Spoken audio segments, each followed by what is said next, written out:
The 65-Story Treehouse. By the internationally best-selling Andy Griffiths and Terry Denton. This is my friend Terry. We live in a tree. Well, when I say tree, I mean treehouse. And when I say treehouse, I don't just mean any old treehouse, I mean a 65-story treehouse. It used to be a 52-story treehouse, but we've added another 13 stories. So what are you waiting for? Come on up. We've added a pet grooming salon, run by Jill. A birthday room, where it's always your birthday, even when it's not.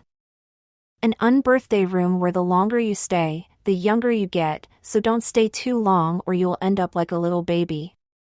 A cloning machine. Terry, you idiot. Wawa goo goo gaga. A room full of exploding eyeballs. Arg! My eyeball just exploded.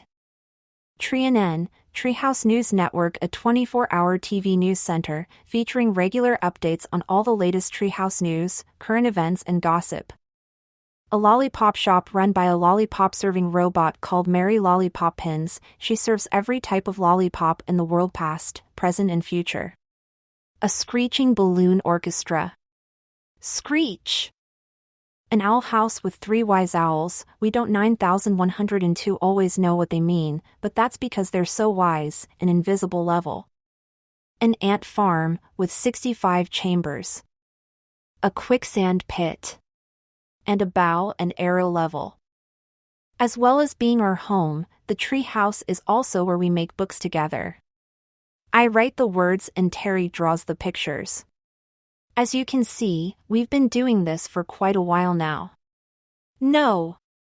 All my files have disappeared from my hard drive. Living in a tree house may not be for everybody. Terry, why are we working on the quicksand level? It's okay, Andy. We won't sink. Are you sure? I have my giant inflatable shoes, and so does your desk. Terry! Terry! Terry! But it suits us just fine. Chapter 2. Attack of the Ants. If you're like most of our readers, you're probably wondering whether we have a building permits for our treehouse. Well, of course we do. Terry organized it. Didn't you, Terry? Terry? Where are you? Ah, there you are, I say. I was telling the readers how you got a permit for the treehouse. Growling, says Terry. Terry, I say, quit messing around. Grrrrrrrr. He looks kind of weird. And I think I know why.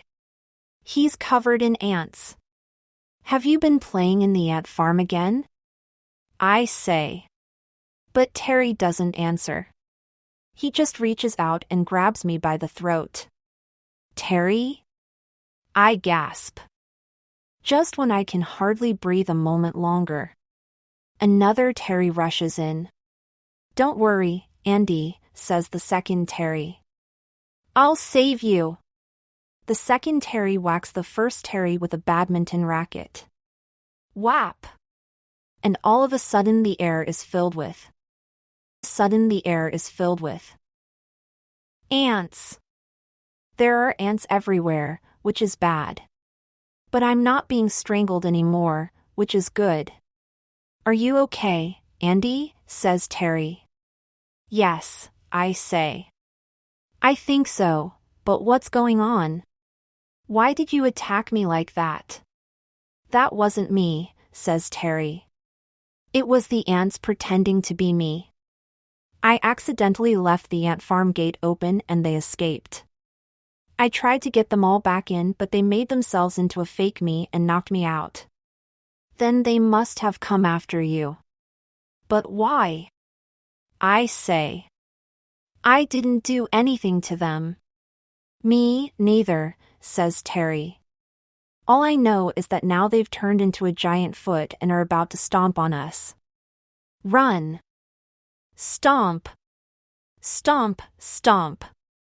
What are we going to do? Says Terry. Say. There's only one thing we can do. I become dog poo, of course. Dog poo? Says Terry. But I hate dog poo. So do feet, I say. They will do anything to avoid stepping in it. Okay, says Terry. How do we do it? Simple, I say. Just make yourself soft, squishy, and really stinky. How's this? Says Terry. Stinky enough for you? Perfect, I say.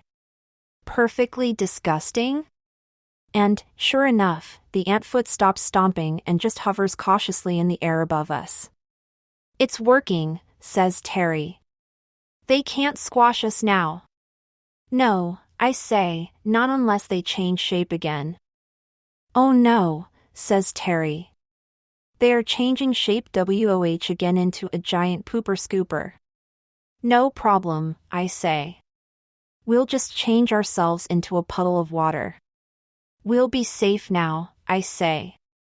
Pooper scoopers can scoop up poop, but they can't scoop up water. We really fooled those ants, I say. Yeah, says Terry. Ants may be smart, but we're even smarter. But maybe not quite smart enough, I say. Now the ants are becoming a giant paper towel. They're going to absorb us. But I like being water, says Terry. I don't want to be absorbed. Me neither, I say. But we will be unless we change back into us. Right now. We change back. We don't get absorbed, which is good. But we do get scrunched up, which is bad. If only we had some fire, says Terry, we could burn the paper. I've got a match, I say, but I don't have a matchbox. That's too bad, says Terry. Because I've got a matchbox, but I don't have a match. I say. Says Terry.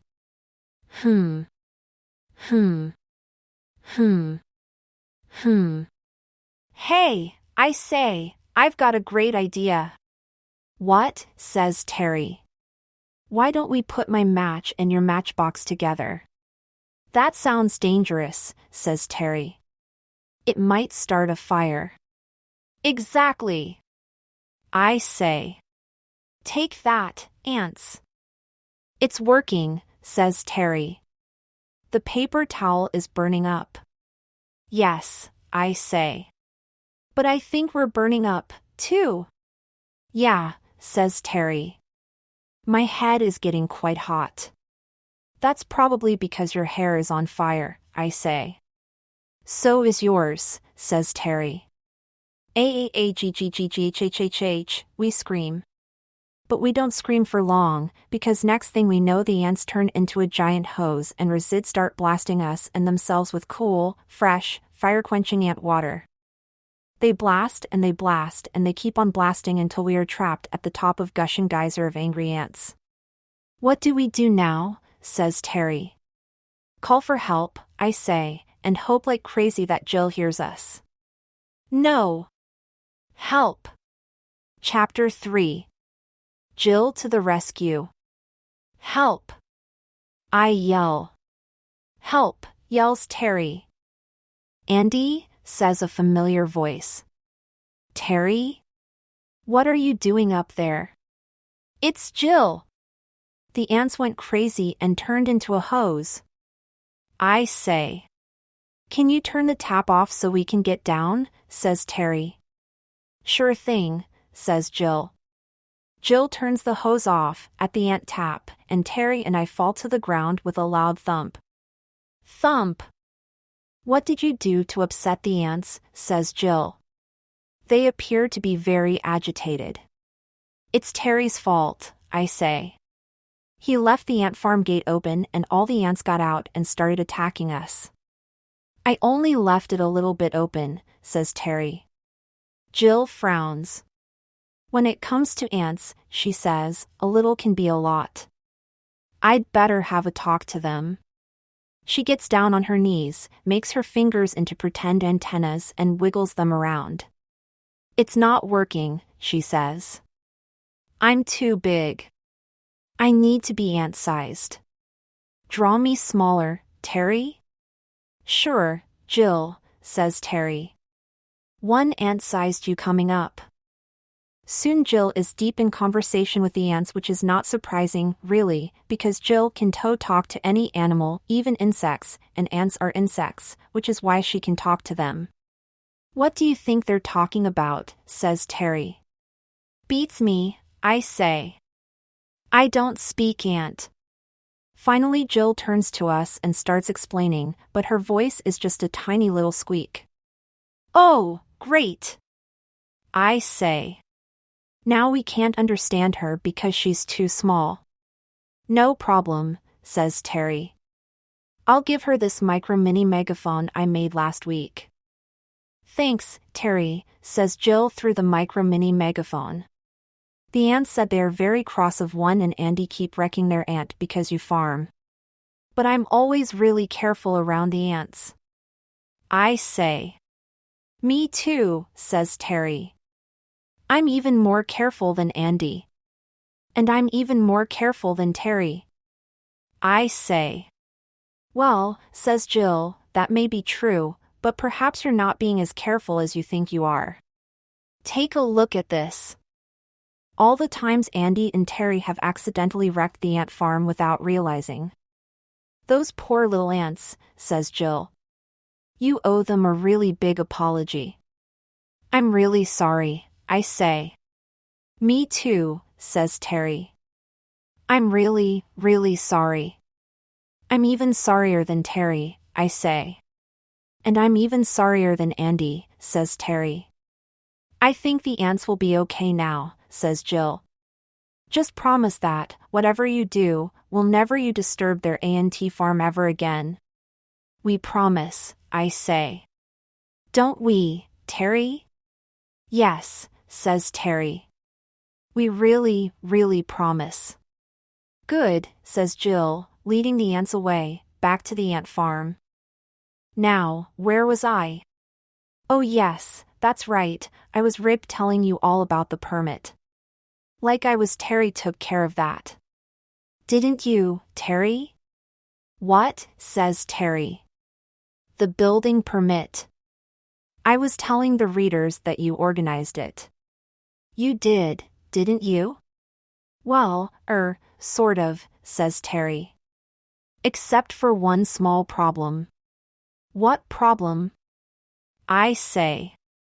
I can explain, says Terry. Once upon a time.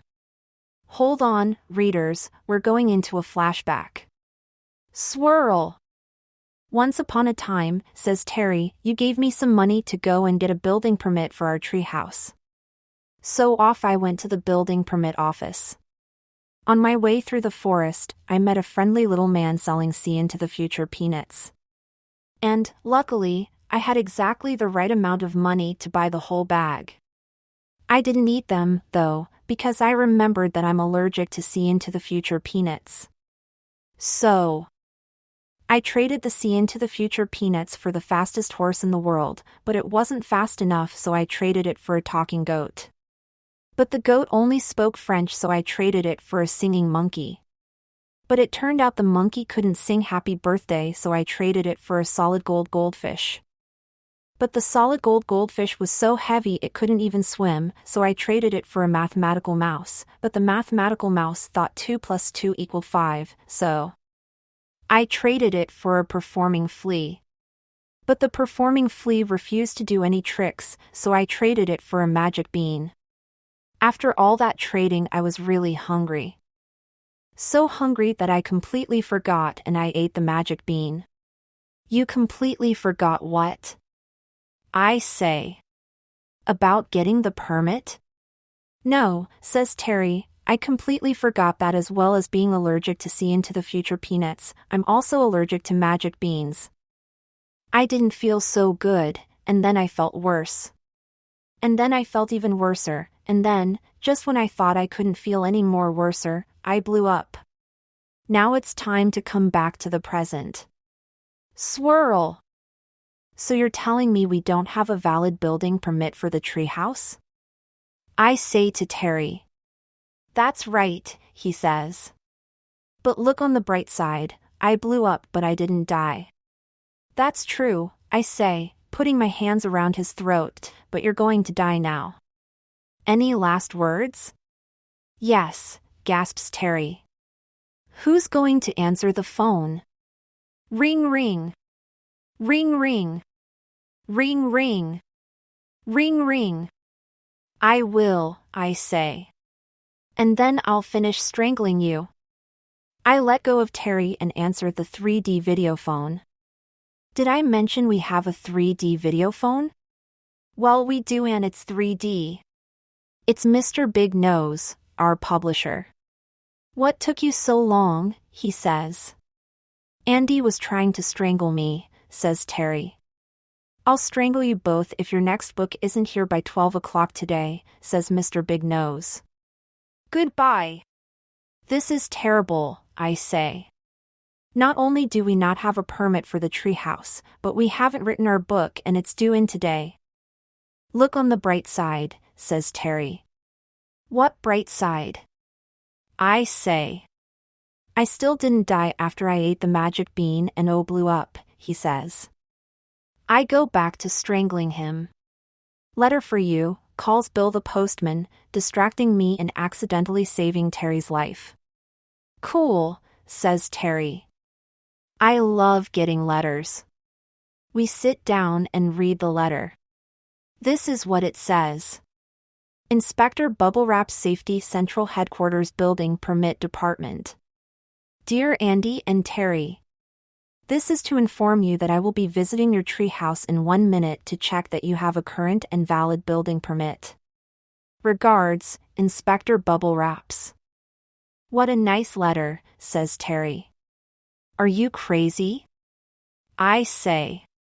He's a building inspector and he's coming to check if our treehouse building permit is current, the very building permit we don't have.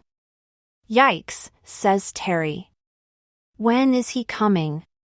In 1 minute, I say. 1 minute, says Terry. Double yikes.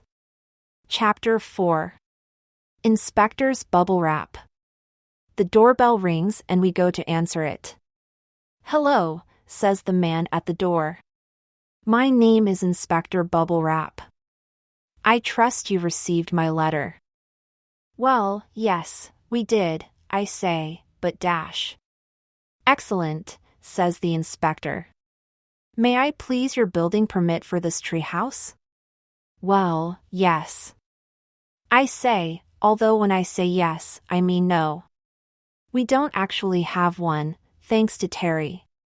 No permit, says the inspector. In that case, I'll have to do an inspection to see if your treehouse conforms to all the current building regulations and safety codes. Building regulations? I say. Safety codes, says Terry. It's a mere formality, says the inspector. Now, if you'll just be kind enough to let me in, I'll get started on my rhyme. Your rhyme? I say. Yes, says the inspector. I always do my reports in rhyme. It's fun for me and helps pass the time. Okay, says Terry. That's fine by me. Please feel free to see our tree. Well, thank you very much. Young man. I'll do my inspection as fast as I can. If I may. I'll start right here. Oh my. Oh no, oh dear. This staircase of yours should have a railing. And no wheelchair ramp? That's a serious failing. And where are your fire escapes? Your hose reels and sprinklers? Your safety blankets and fire extinguishers? And I'd very much like to see, if I can, your in case of emergency exit plan. These man-eating sharks should be swimming free. Not kept as pets in a tank in a tree. And your bowling alley doesn't have any walls. which puts penguins at risk from falling balls. Or a ball could fall on a person's head and that poor person could end up dead. Racing rocking horses around a track could result in injury to the neck or back. This X-ray room is in direct violation of the current health and safety radiation regulations. And what sort of stupid, lame-brained twit would build themselves a quicksand pit and not even have the sense or wit to put a warning sign on it? This swimming pool should have a fence. It really is just common sense. And chainsaw juggling is seriously dumb. You could easily lose a finger or a thumb, or an ear or a knee or an elbow or a nose or an arm or a leg or a foot or some toes. Your trampoline has no net, I see. And it's up really high near the top of the tree. But, apart from those few things, I say, is everything else in our treehouse okay? Inspector bubble wrap sighs and shakes his head. All things considered, I'm sorry to say there's no way I can issue a permit today. This treehouse of yours is an unsafe construction and I must insist on its total destruction. A crew of wreckers are now on their way. So you'd better get going. There's no way you can stay. By 12 noon today this place will be rubble. If you stay any longer you'll be in big trouble. It will all be knocked down level by level. Get out while you can. You remain at your peril. Yikes, says Bill the postman. I'm out of here. Should we go, too? Says Terry. No way. I say. This is our home. But it's going to be demolished. Not if I can help it, I say. But how? Says Terry. I don't know, I say. Why don't we go and ask the 3 wise owls, says Terry. Of course, I say. They're so wise they'll know exactly what to do. We jet chair up to the owl house on our jet-propelled office chairs and hover in front of the owls. Oh, wise owls, says Terry, what should we do to avoid the total demolition of our treehouse? Tick, says the first wise owl. Talk, says the second wise owl. Hoo, says the third wise owl. Tick? Talk? Who? I say. What does that mean? Says Terry, frowning and repeating their words. Tick-tock who? Tick-tock who? Do you think tick-tock means something to do with time? I say. Yes, says Terry. And who must mean Doctor Who? He's a time traveler, right? Yeah, I say, but how does that help us? Don't you see, says Terry. The wise owls are telling us we should travel back in time and get a permit for the treehouse. That would be a great idea, I say, if we had a time machine. We do, says Terry. I've built one on the level the Once Upon a Time machine used to be on. Fantastic! I say. Let's go. We climb up to the time machine level. So we go in here? I say, heading for the door. That's not the time machine, says Terry. That's an egg timer I built. I hate it when my eggs get millat overboiled. The time machine is over here. You put it in the bin? I say. No, says Terry. It is the bin. But why? I say. Well, I was reading The Time Machine by H.G. Wells, says Terry, and I thought that time travel mib I sounded like fun. Yes, but why a wheelie bin? I say. Because it's all I had, says Terry. It's not quite finished, but it should be fine to just go years to get our building permit. You go first, Andy, says Terry. I climb in and Terry climbs in after me and closes the lid. It's really cramped in here, I say. I thought time machines were supposed to be small on the outside and big on the inside. Well, yeah, says Terry, they are, but it was only designed for one person. You were going to go time traveling without me? I say. No, says Terry. Well, when I say no. Mean yes, but no. Well, only a little bit. How do you drive this thing, anyway? I say. Easy, says Terry. Set the chronometer for how many years back or forward you'd like to travel and then push the blast-off button. All right, I say. I set the dial for 6.5 years back. That's just before we started building our treehouse. But at that moment the lid opens. It's Inspector Bubble Wrap. It's no use hiding, you know, he says. The wrecking crew are on their way. They'll be here at exactly noon. Get out and pack your belongings. Or prepare to meet your doom. No way, I say. We're staying right here. Oh no you're not, says the inspector. He leans in and tries to grab us. We crouch down as low as we can. The inspector leans in further, slips and falls in on top of us. Ouch! Ugh! Oof! There's a weird whooshing sound. Bua, what's that noise? I say. I think the time machine has started, says Terry. The inspector must have bumped the blast off button as he fell in. Time machine, says the inspector. Yes, says Terry. Hold on, we're going back in time, swirl. Chapter 5. Prehistoric Pond Scum. We swirl for a long, long time. Just when I think I can't stand it any longer, the swirling stops. We're coming in for a landing, says Terry. Wham! The bin lands and we all fall out onto the ground. Wham! Have we gone back 6.5 years? I say. Terry looks into the bin and checks the chronometer. Oh no, he says. We've traveled 650 million years back in time. But I only set it for 6.5 years back, I say. The inspector must have knocked it when he fell in, says Terry. It's not my fault, says the inspector. The tool YRST chronometer should have a safety guard on it. And a time machine blast-off button without 020 an emergency override directly contravenes Regulation 3, subsection 4.5, paragraph 6, line 22 of the Time Travel Blast-Off Button Act. I didn't even know there was a Blast-Off Button Act, says Terry. Oh yes, says the inspector.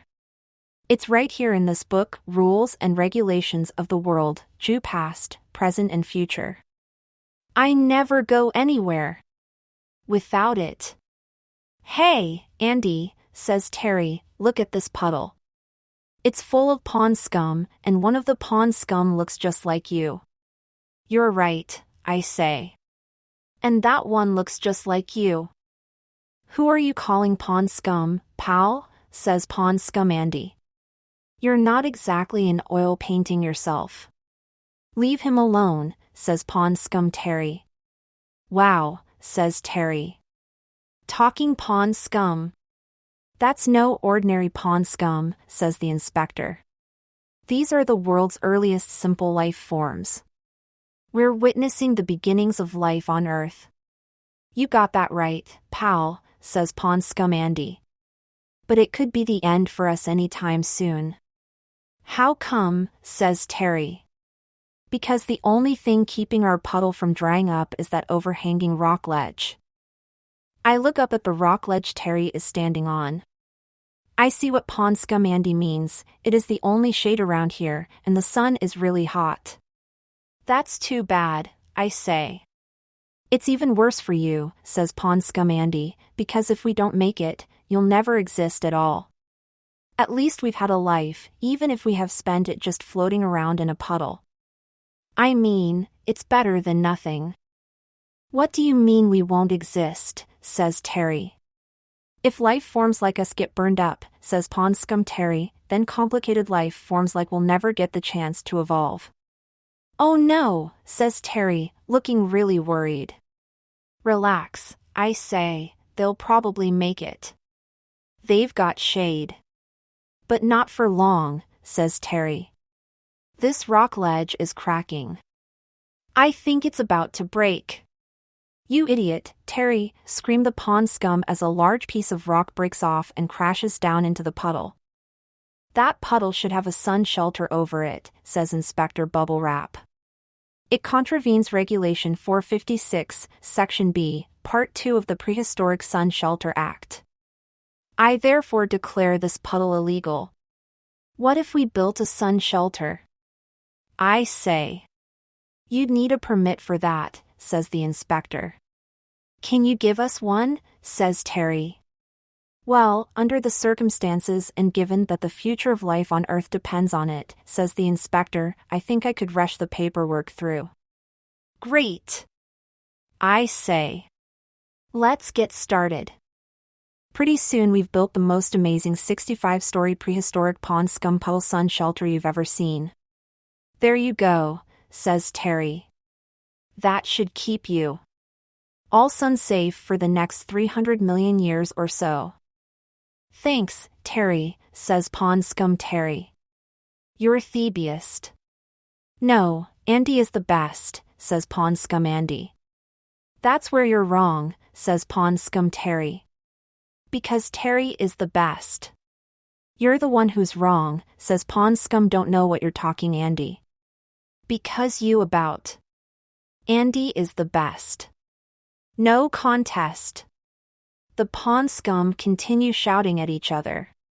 Terry! Andy! Terry! Andy! Then things really get out of control. Let's leave them to it, I say. We'd better be getting back to the future before this wheelie bin melts in the heat. It's pretty soft already. I hope our prehistoric pond scum ancestors make it, says Terry. So do I say. But if they don't and we end not existing, it'll be all your fault. But we do exist, says the inspector. So they must have made it. Yeah, I say. Thanks to me and my great idea about building a pond scum sun shelter. And thanks to me for helping build it, says Terry. And thanks to me for issuing the permit, says the inspector. Speaking of permits, I say, we'd better be getting to that permit office to apply for our building permit so the treehouse doesn't have to be demolished.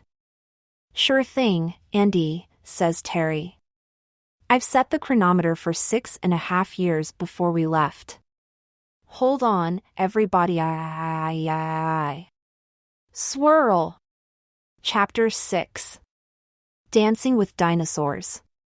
There's a loud splash and we look out to find ourselves floating in the middle of a vast gray ocean.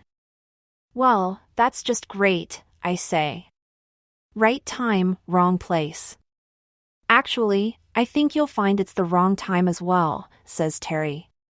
We've traveled to 65 million years ago. Oh dear, says the inspector. 65 million years ago? That's when a giant asteroid smashed into Earth and killed off the dinosaurs. We are in one of the unsafest times ever in the Earth's history. Maybe the asteroid has already hit, says Terry. I can't see any dinosaurs, can you? Nah, I say. But I'd really like to. Let's paddle to shore and see if we can find any there. We paddle as fast as we can, but when we get to shore all we can see is a bunch of little monkey-like animals playing in a group. Ah, says the inspector. They look like Plesiodopus tricuspidans. Are they dinosaurs? Says Terry. No, says the inspector, they're some of the earliest mammals to live on Earth. They're so cute, says Terry. We should take one back for Jill. That's not a good idea, says the inspector. They need to stay here so they can evolve into the ancestor of apes, monkeys and humans. Monkeys? Says Terry. I hate monkeys. Me too, I say, but that doesn't mean we don't share a common ancestor with them. Ugh. Speak for yourself, says Terry. I don't. I wouldn't be so sure about that, Terry, I say, because that one looks a little bit like you. You're right, says Terry. And that one looks a lot like you. Suddenly we hear thunderous stomping and snorting noises. The Plesiodoppus stop playing and look around in alarm. A dinosaur with an enormous nose bursts through the undergrowth and snorts at them. Blo yikes. I say. That dinosaur has the biggest nose I've ever seen. It's a bignosaur, says the inspector. A dinosaur that is in direct contravention of the World Health Organization's suggested guidelines for a healthy nose-to-body ratio. It's famous for its bad temper. The safest way to behave around one is to be very quiet and try not to be noticed. It reminds me of someone, says Terry, but I can't think who. This is bad, says the inspector. If the dinosaurs are still around, that means the asteroid that wiped them out hasn't hit yet. Cool, I say. We might get to see an asteroid. If you do, it will probably be the last thing you ever see, says the inspector. Asteroids are very dangerous, you know. Even more dangerous than bignosaurs. Hey, yells Terry, as the bignosaur advances on the Plesiodoppus. Get away from them, you big bully. At the sound of Terry's voice, the bignosaur turns towards us. It stares and roars. Good one, Terry, I say, backing away. Yeah, good one, Terry, says the inspector. The bignosaur roars again and ground. It looks just like Kevin the mechanical bull when he gets mad, says Terry. I think it's getting ready to charge. If only we had a brightly colored cape, I say.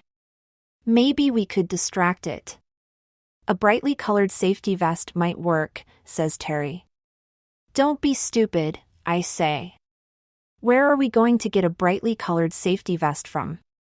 From the inspector, says Terry. Well, I'm not sure about that, says the inspector. Regulation 6 of the Brightly Colored Safety Vest Act states that a building permit inspector should wear a brightly colored safety vest at all times. But it's 65 million years before that law was even invented, I say, so, technically, you won't be breaking it, says the inspector. Technically, you might be right, and I guess you will be using it in the interests of safety. He hands me the vest. I hold the vest out to the side, matador style, and wave it at the bignosaur. It snorts in rage, lowers its massive nose, and charges at me. I spin at the last moment and it rushes past. Olé! I say. It turns and charges again. Once more I step aside. Olé! Olé! I say. Each time it runs at me and misses, it gets madder. And its nose gets bigger and redder. Watch out, says Terry. I think it's going to blow. What's that? I say. It's going to blow its nose? No, says Terry. Its nose is going to explode. Why, an explosion that big could wipe out all life on Earth, says the inspector. Could it be possible that this is how the dinosaurs disappeared? Who cares? I say. It's going to be how we disappear if we don't take cover. The Plesiodoppus that looks like Terry starts biting the leg of his trousers. Hey, says Terry. Quit that. Then the one who looks like me starts tugging at my trousers. What's wrong with you stupid things? I say. Can't you see we've got a serious problem here? I think they're trying to help us, says the inspector, who has one tugging at his trousers as well. They're pulling us in the direction of that burrow. He's right, says Terry, and we don't have a moment to lose. I've never seen a nose so ready to blow. We quickly follow the Plesiodoppus to their burrow. Terry stops and bends over. What are you doing? I say. I'm just saving a poor little helpless ant, he says. Well, hurry up. I say. Terry scoops up the ant and puts it in his pocket. The entrance to the burrow is small, but with a bit of pushing and shoving we all manage to get safely inside. Cool burrow, says Terry. And very safe, say the inspector. You can't beat a good underground bunker. And I see we have food supplies for some time. What sort of food, says Terry. Looks like dragonflies, fern fronds, and a primitive form of marshmallow. Prehistoric marshmallows, says Terry, shoving a handful into his mouth and then immediately spitting them out. That's not marshmallow. That's fungus. What do you think marshmallows are made of, says the inspector. But before Terry can register the full horror of what the inspector has just said, there is a huge explosion above us. We emerge from the burrow. There's an enormous smoking crater where the big dinosaur had been. Everything is covered in thick green goo and there are piles of dead dinosaurs everywhere. Erg, I say. Let's get out of here. But what about the Plesiodoppus, says Terry. They saved our lives. And we saved theirs, I say. Fair trade. But the prehistoric world is so dangerous, says Terry. Can't we take them with us? No, I already explained that, says the inspector. If we took them with us, they wouldn't evolve and we wouldn't be able to exist. But just to be on the safe side and if it makes you feel better, I'll give them all a bit of extra protection. The inspector gets out his roll of bubble wrap and makes little bubble wrap suits for all the Plesiodoppus. There, he says when he's finished. That should keep them out of trouble for the next 65 million years or so. I've made a few adjustments to the chronometer, says Terry, and I'm certain that this time we will arrive at the building permit office 6.5 years before we build our treehouse. I hope you're right, says the inspector, as we climb into the bin and close the lid. Me too, I say. I think I've had enough history for one day. Okay, says Terry. Here we go 00000000000000000000000000000000000000000000000000000000000000000000000000000000000000000000000000000000000000000000000000000000000000000000000000000000000000000000000000000000000000000000000000000000000000000000000000000000000000000000000